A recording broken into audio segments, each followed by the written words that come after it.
Ήθελα πραγματικά να λατρέψω αυτό το βιβλίο. 10 λόγοι που κάνουμε λάθος για τον κόσμο μας και γιατί η κατάσταση είναι καλύτερη από ό,τι νομίζετε. Κάτι τέτοια βιβλία είναι ο κρυπτονίτης μου. Οτιδήποτε υπόσχεται να μου αλλάξει τις, ομολογώ καμιά φορά, αυθαίρετα παγιωμένες πεποιθήσεις μου και να φέρει επανάσταση στη σκέψη μου, είναι η αδυναμία μου. Πείσε με ότι κάνω λάθος. Θα σε ακούσω με τεράστιο ενδιαφέρον.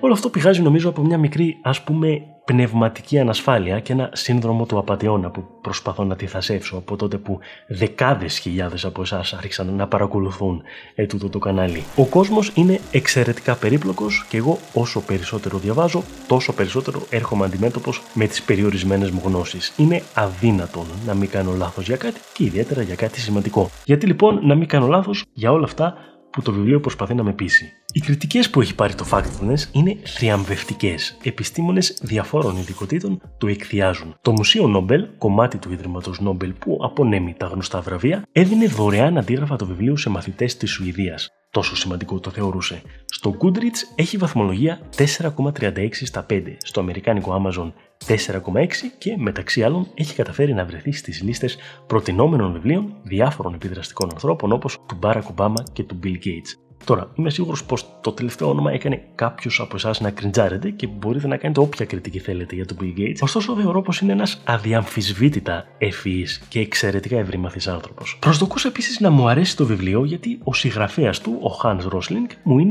ήταν γενικά συμπαθής. Γιατρός και καθηγητής διεθνούς υγείας στη Σουηδία, η επικοινωνία και επεξήγηση των δεδομένων στο ευρύ κοινό ήταν το πάθος της ζωής του. Μαζί με το γιο του και την ύφη του ίδρυσαν τον μη κερδοσκοπικό οργανισμό Gapminder. Στόχος του οποίου είναι, όπως αναφέρεται στη σχετική ιστοσελίδα, να αναβαθμίσει την κοσμοθεώρηση των ανθρώπων μέσω των δεδομένων. Η επιθυμία του να βοηθήσει τους ανθρώπους να δουν μέσα από τα μάτια του και να αναπτύξουν μια στοιχειοθετημένη αντίληψη του κόσμου, προσωπικά μου φαίνεται γνήσια και αξιέπαινη. Ορίστε ένα απόσπασμα από το βιβλίο του. Όταν οι ακροατές μου συνειδητοποιούν τη λαθασμένη εικόνα που είχαν για τον κόσμο, θέλω να μην αισθανθούν αμηχανία. Θέλω να νιώσουν εκείνη την παιδική αίσθηση θαυμασμού, δέους και περιέργειας που θυμάμαι από το τσίρκο, την οποία και εξακολουθώ να βιώνω όποτε ανακαλύπτω ότι έσφαλα. Πώς θα μπορούσε να είναι δυνατόν κάτι τέτοιο? Η βασική θέση του Factfulness, η εγκυρογνωμοσύνη όπως αποδόθηκε στα ελληνικά, είναι πως ο κόσμος μας, μετρημένος σε διάφορους δείκτες, είναι σε πολύ καλύτερη κατάσταση από ό,τι οι περισσότεροι τείνουμε να πιστεύουμε. Το ότι έχουμε μια μάλλον απεσιόδοξη εικόνα της σύγχρονης πραγματικότητας, θεωρώ πως σε κάποιο βαθμό είναι αλήθεια. Επηρεασμένη από τις ειδήσεις που βλέπουμε καθημερινά, όπου η μια τραγωδία διαδέχεται την άλλη, το άγχος της βιοπάλης και των προβλημάτων του μικρόκοσμου του καθενός, προβάλλουμε τα συναισθήματά μας πάνω σε πράγματα και καταστάσεις που δεν θα έπρεπε. Όταν είμαστε αγχωμένοι και στρεσαρισμένοι, όλος ο κόσμος φαίνεται να πάει κατά διαόλου. Είναι σαν να φοράμε τα γυαλιά της συμφοράς. Οτιδήποτε βλέπουμε μέσα από αυτά δείχνει περισσότερο ζωφερό από ό,τι είναι στην πραγματικότητα. Για να τονίσει πόσο λανθασμένη αντίληψη έχουμε για τον σύγχρονο κόσμο, ο Ρόσλινγκ έχει μια σειρά ερωτήσεων στην αρχή του βιβλίου, όπως πού κατοικεί το μεγαλύτερο μέρος του παγκόσμιου πληθυσμού και ποιο είναι το προσδόκιμο ζωής στον κόσμο σήμερα. Ερωτήσεις τις οποίες λέει πως έχει θέσει σε χιλιάδες άτομα ανά τον κόσμο διαφορετικού μορφωτικού επίπεδου και πολιτικών ιδεολογιών. Η συντριπτική πλειονότητα των ερωτηθέντων απαντούν λάθος στις περισσότερες ερωτήσεις και απαντούν λάθος συστηματικά, όπως υποστηρίζει. Δηλαδή, οι λανθασμένες απαντήσεις δεν είναι καν τυχαίες. Αν οι άνθρωποι απαντούσαν απολύτως τυχαία, με κλειστά τα μάτια για παράδειγμα, στο 33% των περιπτώσεων θα έπρεπε να βρίσκουν τη σωστή απάντηση, δηλαδή σε περίπου 4 από τις 12 ερωτήσεις. Οι σωστές απαντήσεις που έδωσαν οι ερωτηθέντες ήταν κατά μέσο όρο 2 στις 12. Όλες οι ομάδες ερωτηθέντων, από φοιτητές μέχρι νομπελίστες και ιατρικούς ερευνητές, θεωρούσαν ότι η εικόνα του σύγχρονου κόσμου είναι πιο δραματική και πιο απελπιστική από ό,τι είναι στην πραγματικότητα. Με τη χρήση μόλις 10 εργαλείων, ο Ρόσλινγκ υπόσχεται πως θα μας βοηθήσει να αναβαθμίσουμε την εικόνα που έχουμε για τον κόσμο, ώστε να βασίζεται σε πραγματικά γεγονότα και δεδομένα και όχι στα υπερδραματικά μας ένστικτα, ούτε στην έντονα συγκινησιακή εικόνα που προωθούν τα μέσα μαζικής ενημέρωσης. Όλα ωραία και καλά μέχρι εδώ. Πού είναι το πρόβλημα?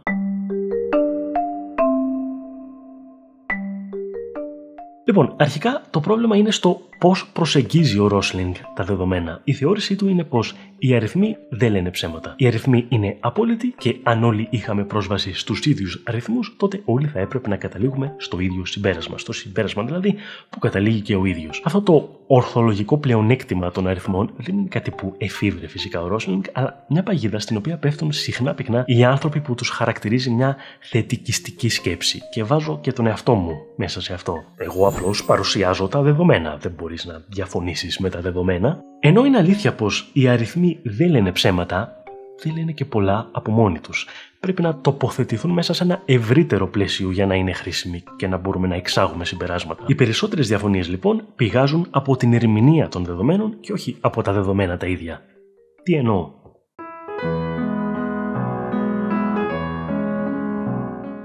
Η πρώτη ιδέα που αναπτύσσεται στο Factfulness είναι το ένστικτο του χάσματος. Η πεποίθηση δηλαδή πως ο κόσμος είναι διχοτομημένος στον δυτικό ανεπτυγμένο πολιτισμό και στις υπόλοιπες φτωχές χώρες που βρίσκονται στην Αφρική, στη Λατινική Αμερική, στη Μέση Ανατολή κτλ. Ο Ρόσλινγκ θέλει να καταρρύψει αυτή την απλοϊκή θεώρηση και στη θέση της τοποθετεί 4 στάθμες εισοδήματος. Στη στάθμη 1 βρίσκονται οι άνθρωποι που βγάζουν $1 με $2 τη μέρα. Στη στάθμη 2, αυτοί που βγάζουν $2 έως $8 τη μέρα. Στη στάθμη 3, $8 με $32 και στη στάθμη 4, οι πλέον ευκατάστατοι κάτοικοι της γης με περισσότερα από $32 τη μέρα. Υποστηρίζει λοιπόν πως οι περισσότεροι άνθρωποι, 5 από τα 7 δισεκατομμύρια, όταν κυκλοφόρησε το βιβλίο το 2018, ήμασταν ακόμη 7 δισεκατομμύρια, βρίσκονται κάπου στη μέση, δηλαδή βγάζουν από $2 έως $32 τη μέρα. Μόλις 1 δισεκατομμύριο βρίσκονται στη στάθμη 1 και άλλο ένα στη στάθμη 4. Σύμφωνα με την Παγκόσμια Τράπεζα, μόνο οι άνθρωποι στη στάθμη 1, δηλαδή με εισόδημα μικρότερο από $2 τη μέρα, θεωρείται πως ζουν σε ακραία φτώχεια. Δεν θέλω να σταθώ στα ακριβή ποσά, γιατί σύμφωνα με το βιβλίο έχουν προσαρμοστεί στις τιμές της κάθε χώρας. Ωστόσο, θέλω να σας παρουσιάσω εντάχει ποιες είναι οι συνθήκες διαβίωσης κάθε στάθμης, έτσι όπως αναφέρονται μέσα στο βιβλίο. Στη στάθμη 1 ζεις στην απόλυτη εξαθλίωση. Δεν έχεις παπούτσια να φορέσεις, η πρόσβαση σε καθαρό πόσιμο νερό είναι δύσκολη και υπάρχουν μέρες που μπορεί να μην έχεις να φας. Δεν υπάρχουν φάρμακα, με αποτέλεσμα να υπάρχει η πιθανότητα να πεθάνεις από μια απλή μόλυνση που θα μπορούσε να αποφευχθεί με ένα κουτί αντιβιωτικά. Στη στάθμη 2 τα χρήματα επαρκούν οριακά για να αγοράσεις παπούτσια για εσένα και τα παιδιά σου, το πόσιμο νερό βρίσκεται μόλις μισή ώρα μακριά από το σπίτι σου, έχεις ηλεκτρικό ρεύμα για κάποιες ίσως ώρες μέσα στη μέρα, όχι αρκετές βέβαια για να έχεις ένα ψυγείο ή κάτι παρόμοιο, το πολύ καμιά λάμπα για να βλέπεις το βράδυ. Αν ένα μέλος της οικογένειάς σου αρρωστήσει, θα αναγκαστείς να πουλήσεις τα περισσότερα από τα υπάρχοντά σου για να αγοράσεις φάρμακα, κάτι που θα σε ρίξει πάλι στη στάθμη 1. Στις δύο πρώτες στάθμες εντάσσονται περίπου 4 δισεκατομμύρια άνθρωποι, δηλαδή περισσότερος από το μισό πληθυσμό της γης του 2018. Στη στάθμη 3 έχεις μια βρύση με νερό στο σπίτι σου και ηλεκτρικό ρεύμα. Κάποια από τα παιδιά σου μπορούν να πάνε στο σχολείο και μπορείς να έχεις ένα ψυγείο ώστε να τρως διαφορετικό φαγητό κάθε μέρα. Μπορείς επίσης να αποταμιεύεις και να έχεις μια μοτοσικλέτα για μετακίνηση. Και τέλος, η στάθμη 4 είναι μάλλον η πιο γνώριμη στάθμη για τους περισσότερους από εμάς. Έχεις νερό, ρεύμα, αυτοκίνητο, ελεύθερο χρόνο και 12ετή εκπαίδευση. Και μία φορά το μήνα, όπως αναφέρει το βιβλίο, μπορείς να το ρίχνεις έξω και να τρως και σαν εστιατόριο. Νομίζω είναι σαφές πως πρέπει να φτάσουμε τουλάχιστον στην τρίτη στάθμη για να κάνουμε λόγο για οριακά αξιοπρεπείς συνθήκες διαβίωσης. Τουλάχιστον σύμφωνα με τα στάνταρ που έχουν οριστεί μέσα από τις σύγχρονες ανεπτυγμένες κοινωνίες και με τις δυνατότητες που μας παρέχει η τεχνολογία. Και ακόμα και αυτό βέβαια είναι υποσυζήτηση, γιατί αν ζεις μονίμως σε ένα καθεστώς επισφάλειας, αν για να διατηρείς την πρόσβασή σου σε στέγη, νερό και ρεύμα πρέπει να δουλεύεις 12 ώρες τη μέρα με ελάχιστα ρεπό και άδειες, με γονατισμένη νοητική υγεία, δεν ξέρω κατά πόσο και αυτό θεωρείται αξιοπρεπής διαβίωση. Εν πάση περιπτώσει, είναι γεγονός πως ένα μικρό ποσοστό του παγκόσμιου πληθυσμού, 1 δισεκατομμύριο το 2018, ζει σε καλύτερες συνθήκες και με πολύ περισσότερες ανέσεις από τα υπόλοιπα 6. Αντιθέτως, η μισή ανθρωπότητα σήμερα ζει σε συνθήκες που ο μέσος Αμερικάνος, Ευρωπαίος ή Ιάπωνας θα έβρισκε τελείως απαράδεκτες. Το επιχείρημα του Ρόσλινγκ λοιπόν είναι πως πολλοί από όσους ζούμε στη στάθμη 4 θεωρούμε πως υπάρχει ένα χάσμα μεταξύ πλούσιων και φτωχών χωρών. Γράφει σε κάποιο σημείο. Οι φτωχές αναπτυσσόμενες χώρες δεν υφίστανται πλέον ως διακριτή ομάδα. Δεν υφίσταται κανένα χάσμα. Σήμερα, η πλειονότητα των ανθρώπων, το 75%, ζουν σε χώρες μεσαίου εισοδήματος. Όχι φτωχές, όχι πλούσιες, αλλά κάπου στη μέση, ενώ αρχίζουν να απολαμβάνουν μια πιο καλή ζωή. Στο ένα άκρο της κλίμακας υπάρχουν χώρες όπου η πλειονότητα των κατοίκων συνεχίζουν να ζουν υπό συνθήκες ακραίας και απαράδεκτης φτώχειας. Στο άλλο άκρο υπάρχει ο κόσμος της αυθονίας. Η συντριπτική πλειονότητα των χωρών, ωστόσο, βρίσκονται ήδη στη μέση. Αυτό που λέει ο Ρόσλινγκ δεν είναι λάθος. Η πλειονότητα του κόσμου ζει όντως κάπου ανάμεσα από αυτά τα δύο άκρα. Όχι ακριβώς στη μέση, βέβαια, όπως θα δούμε στη συνέχεια. Είδαμε ήδη τι σημαίνει να ζεις στη στάθμη 2 ή στη στάθμη 3. Το να μην έχεις πόσιμο νερό και ηλεκτρικό ρεύμα στο σπίτι σου 24 ώρες το 24ωρο σε κατατάσσει σε στάθμη μεσαίου εισοδήματος, σύμφωνα με τα κριτήρια του Ρόσλινγκ. Τι νόημα έχει να μιλάμε για μεσαία εισοδήματα αν τα δεδομένα στρεβλώνονται από τις πλουσιότερες χώρες οι οποίες ανεβάζουν το μέσο όρο?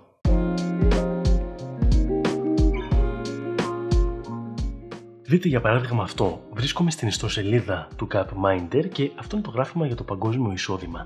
Κάθε καμπούρα αντιστοιχεί σε μια περιοχή της γης. Για παράδειγμα, η πράσινη είναι όλη η Αμερική, βόρεια και νότια. Η δεύτερη καμπούρα αντιστοιχεί κυρίως στη Βόρεια Αμερική και η πρώτη στη νότια. Ο κάθετος άξονας είναι ο πληθυσμός της γης και ο οριζόντιος είναι το εισόδημα ανά ημέρα σε λογαριθμική κλίμακα. Έχει σημασία αυτό. Η απόσταση μεταξύ του 5 και του 10, για παράδειγμα, είναι η ίδια μεταξύ του 50 και του 100, με αποτέλεσμα όλα τα δεδομένα να έρχονται λίγο πιο κοντά. Το 1960 λοιπόν το 47% του παγκόσμιου πληθυσμού βρισκόταν κάτω από το όριο της ακραίας φτώχειας, όπως το τοποθετεί η Παγκόσμια Τράπεζα. Η εικόνα αυτή αλλάζει με τα χρόνια, όλες οι περιοχές μετακινούνται προς τα δεξιά, έως ότου το 2022 μόλις ένα 8% του παγκόσμιου πληθυσμού, δηλαδή 636 εκατομμύρια, ζει κάτω από το όριο των $2 την ημέρα. Τώρα, αυτό δεν ταιριάζει ακριβώς με τα γραφόμενα του Ρόσλινγκ, ο οποίος υποστηρίζει πως στη στάθμη 1 ζουν 1 δισεκατομμύριο άνθρωποι, αλλά δεν έχει και τόση σημασία για αυτό που θέλω να δείξω. Χρησιμοποιώντας τα ίδια ακριβώς δεδομένα, αλλά ομαδοποιώντας τις πλούσιες χώρες στον γκρι κύκλο και τοποθετώντας τον οριζόντιο άξονα το κατακεφαλήν εισόδημα, η εικόνα που παίρνουμε από το 1960 μέχρι το 2017 είναι αυτή.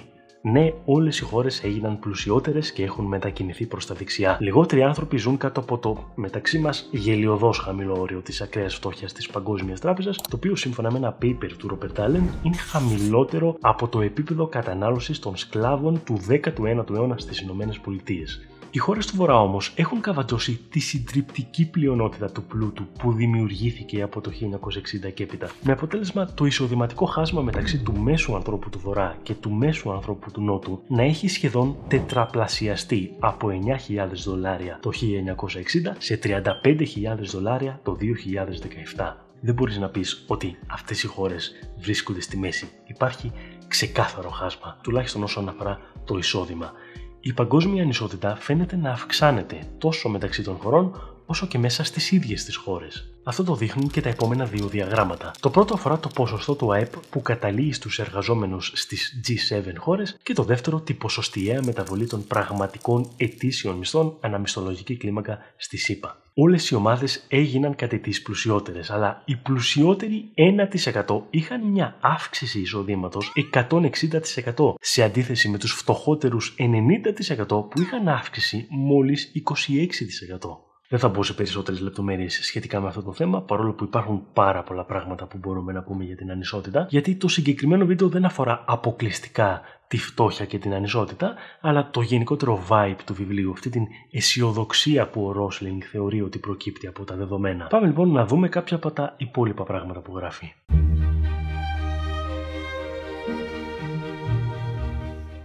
Συνεχίζοντας την ανάγνωση, για να υποστηρίξει την αισιοδοξία του, ο Ρόσλινγκ παραθέτει περισσότερα άσχημα πράγματα που μειώνονται, όπως η παιδική θνησιμότητα, η θάνατοι από φυσικές καταστροφές, η παιδική εργασία, οι πετρελαιοκυλίδες και άλλα παρόμοια. Παραθέτει επίσης και καλά πράγματα που αυξάνονται, όπως το ποσοστό των κοριτσιών που φοιτούν στην πρωτοβάθμια εκπαίδευση, το ποσοστό παιδιών ηλικίας 1 έτους που έχουν κάνει τουλάχιστον ένα εμβόλιο, τα επιστημονικά άρθρα που δημοσιεύονται ανέτος και μεταξύ άλλων πόσες ταινίες κυκλοφορούν κάθε χρόνο. Για κάποιο λόγο. Κάθε ένα από αυτά θα μπορούσε να αναπτυχθεί ξεχωριστά. Για παράδειγμα, σχετικά με τα κορίτσια που φοιτούν στην πρωτοβάθμια εκπαίδευση, αγνοώντας το ενδεχόμενο η πρωτοβάθμια εκπαίδευση να μην περιλαμβάνει τα ίδια χρόνια σε όλες τις χώρες. Στο γράφημά του δείχνει πως το 90% των κοριτσιών παγκόσμια φοιτά σε αυτή. Προσέξτε όμως, Σε μία από τις ερωτήσεις που έχει στην αρχή του βιβλίου, η οποία ρωτάει στις χώρες χαμηλού εισοδήματος τι ποσοστό των κοριτσιών ολοκληρώνουν σήμερα το δημοτικό σχολείο, η σωστή απάντηση είναι το 60%. Επομένως, στις χώρες χαμηλού εισοδήματος, κάποια από τα κορίτσια που φοιτούν στην πρωτοβάθμια εκπαίδευση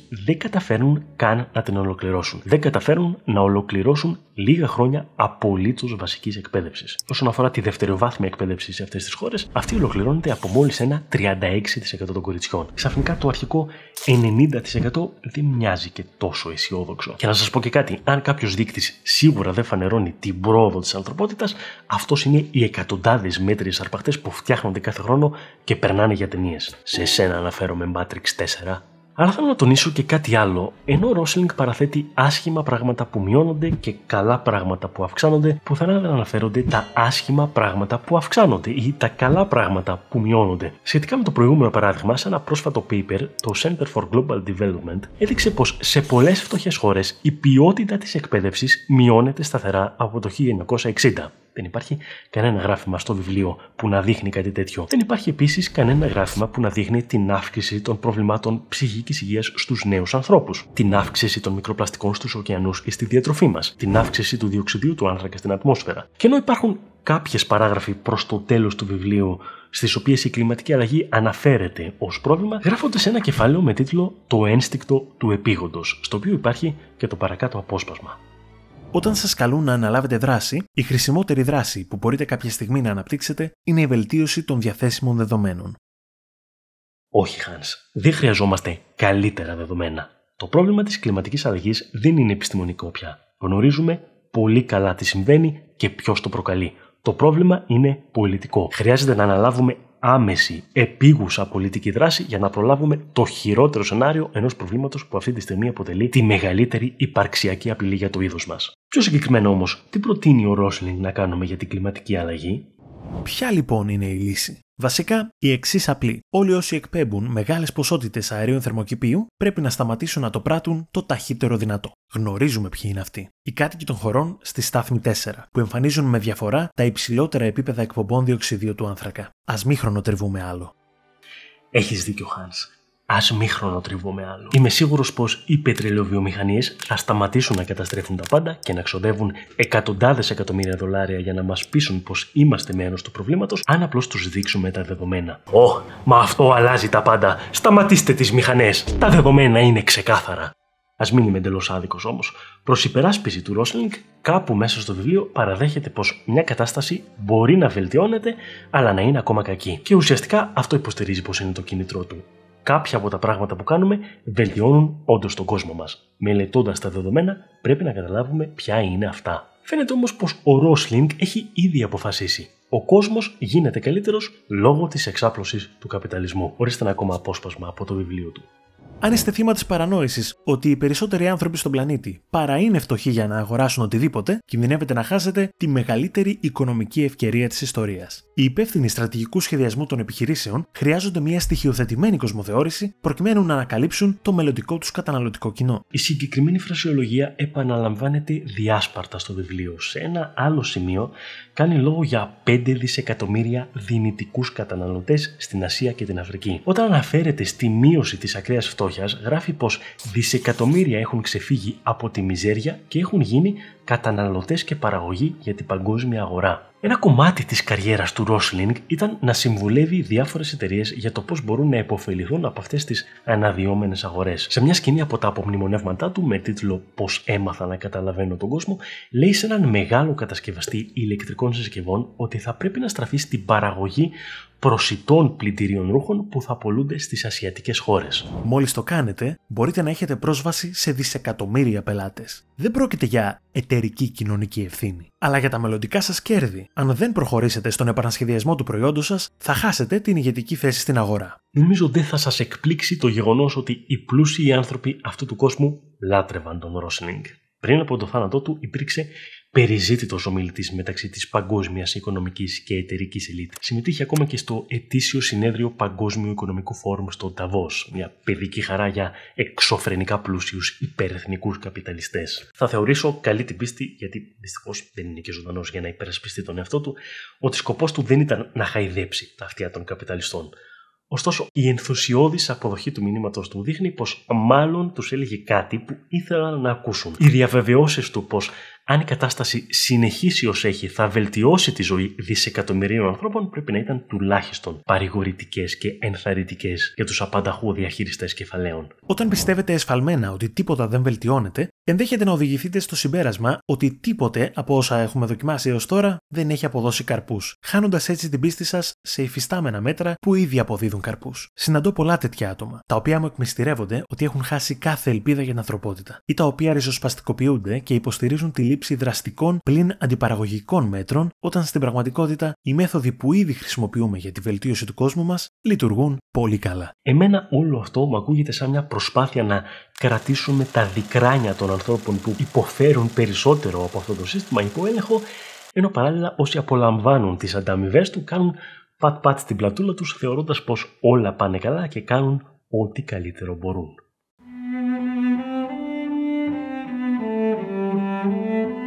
Δεν υπάρχει τίποτα κακό στο να γιορτάζουμε και να εκτιμούμε την πρόοδο που έχουμε κάνει. Η ανθρωπότητα έχει σημειώσει εξαιρετικά επιτεύγματα στην πρόσφατη ιστορία της που αξίζουν σίγουρα την προσοχή μας. Οι συνθήκες διαβίωσης έχουν σαφώς βελτιωθεί από τη βιομηχανική επανάσταση και έπειτα, επιτρέποντας σε όλο και περισσότερους ανθρώπους να τρώνε καλύτερα, να ντύνονται καλύτερα, να ταξιδεύουν, να μαθαίνουν, να λαμβάνουν ιατρική περίθαλψη, να γκρινιάζουν για πρωτοκοσμικά προβλήματα όπως ότι το ίντερνετ πηγαίνει αργά και ότι το κούρεμά τους δεν πέτυχε και άλλα πολλά. Το ότι μπορούμε να ανοίγουμε μια βρύση και να έχουμε στιγμιαία, καθαρό, πόσιμο νερό είναι ένα θαύμα των σύγχρονων κοινωνιών που αρκετές φορές παίρνουμε ως δεδομένο. Ωστόσο, το κίνημα του νεοοπτιμισμού, μέλη του οποίου είναι ο Ρόσλινγκ και ο Στίβεν Πίνκερ, θα ασχοληθούμε με σένα κάποια άλλη στιγμή, δεν υποστηρίζει απλώς πως τα πράγματα έχουν βελτιωθεί, αλλά ότι η βελτίωση αυτή τροφοδοτείται από την εξάπλωση του καπιταλισμού σε όλο τον κόσμο. Δεν θα επιχειρηματολογήσω υπέρ ή κατά ενός τέτοιου συστήματος στο κλείσιμο αυτού του βίντεο, ούτε είμαι σε θέση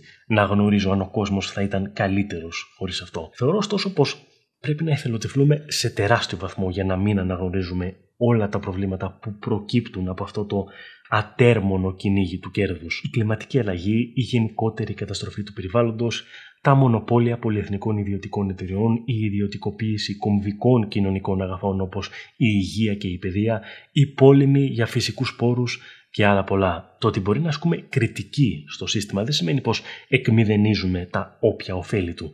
Ο κόσμος έχει γίνει όντως καλύτερος από πολλές απόψεις. Όχι όλες, αλλά αρκετές. Ίσως όμως η ερώτηση που θα έπρεπε να κάνουμε στον εαυτό μας είναι πόσο καλύτερος θα μπορούσε να είναι αναλογιζόμενη την τεχνολογία και την τεχνογνωσία που διαθέτουμε και πού βρισκόμαστε σε σχέση με αυτό. Ίσως το εισόδημα, το προσδόκιμο ζωής, η πρόσβαση σε ιατρική περίθαλψη να μην είναι οι μόνοι δείκτες μιας καλής ζωής. Ίσως δεν θα έπρεπε να εξετάζουμε μια κοινωνία μόνο για το όπως είναι, αλλά να εξετάζουμε και τις δυνατότητές της, πώς θα μπορούσε να είναι. Συζητώντας για την κοινωνική πρόοδο αποκλειστικά με βάση ένα συγκεκριμένο σύνολο γεγονότων, τα πολύ αγαπημένα facts του Ρόσλινγκ, αφαιρείται από τη συζήτηση η ηθική. Τα γεγονότα μας δείχνουν μόνο αυτό που έχει ήδη γίνει. Όταν συζητάμε όμως για αξίες όπως η δικαιοσύνη και η ισότητα, εξετάζουμε και τη λιγότερο μετρήσιμη και ενίοτε αντιφατική πραγματικότητα του τι θα μπορούσε να είχε γίνει.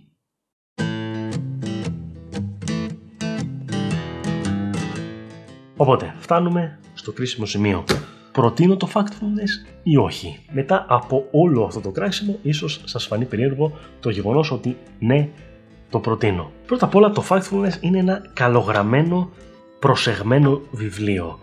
Δεν γίνεται ποτέ βαρετό και η ελληνική έκδοση είναι πάρα πολύ περιποιημένη, με σκληρό εξώφυλλο και εύχρωμα διαγράμματα. Το μόνο πράγμα που με ενοχλεί είναι αυτό το χαρτί εδώ πέρα που βάζουν για κάποιο λόγο, το οποίο δεν το καταλαβαίνω. Έχεις ένα ωραιότατο σκληρό εξώφυλλο και βάζεις αυτό το πράγμα από πάνω που σκίζεται και τσαρακώνεται και βρωμίζει. Αν μη τι άλλο, το Factfulness είναι ένα πολύ ελκυστικό βιβλίο που θεωρώ ότι αξίζει να βρίσκεται στη βιβλιοθήκη σας. Ο δεύτερος και βασικότερος λόγος όμως που το προτείνω είναι γιατί είμαι μεγάλος υποστηρικτής της ιδέας πως ένα βιβλίο μπορεί να είναι χρήσιμο ακόμα και όταν δεν συμφωνείς με όλα όσα γράφει. Ειδικά μάλλον όταν δεν συμφωνείς με όλα όσα γράφει. Όταν έρχεσαι σε επαφή μόνο με ιδέες που συμφωνούν με τις ήδη σχηματισμένες απόψεις σου, δεν υπάρχει χώρος για εξέλιξη. Ένας καλός αντίλογος μπορεί να φανερώσει τα κενά στη σκέψη σου και να σε οδηγήσει να αναθεωρήσεις πολλά πράγματα, είτε ισχυροποιώντας τις θέσεις που ήδη κατέχεις υπερασπιζόμενές της, είτε αποσύροντάς τις για κάτι καλύτερο. Και τρίτον, παρόλο που επέλεξα να επικεντρωθώ στις διαφωνίες μου με το βιβλίο, περιέχει κάποια κομμάτια τα οποία θεωρώ πως είναι πραγματικά καλά. Κυρίως στα κεφάλαια 8, το ένστικτο της μίας και μόνο προοπτικής, και 9, το ένστικτο της επίρρηψης ευθυνών. Εάν λοιπόν θελήσετε να αγοράσετε αυτό ή κάποια από τα άλλα βιβλία που προτείνω, μπορείτε να τα βρείτε στο πολύ cool βιβλιοπωλείο που έχει υποστηρίξει και το παρόν επεισόδιο από το σύνδεσμο στην περιγραφή. Αν έχετε διαβάσει το βιβλίο, θα χαιρόμουν ειλικρινά να ακούσω τη γνώμη σας. Πώς σας φάνηκε, συμφωνείτε με την αισιοδοξία του Ρόσλινγκ ή σας φαίνεται λιγάκι μονόπλευρη? Και τέλος, ο λόγος που είχα το χρόνο να ασχοληθώ με ένα τόσο μεγάλο και διαφορετικό βίντεο είναι η συνεχής υποστήριξη από τους Patreons του καναλιού. Χωρίς αυτούς, τίποτα από όλα αυτά δεν θα ήταν εφικτό. Εάν λοιπόν θέλετε να υποστηρίξετε το κανάλι και να έχετε πρόσβαση σε κάποια προνόμια όπως η κοινότητα στο Discord και η λέσχη ανάγνωσης Bookberg που έχουμε με τον Γιάννη Σαρακατσάνη, μπορείτε να συμμετέχετε με μόλις 3 ευρώ τον μήνα. Σας ευχαριστώ που μείνατε μέχρι το τέλος.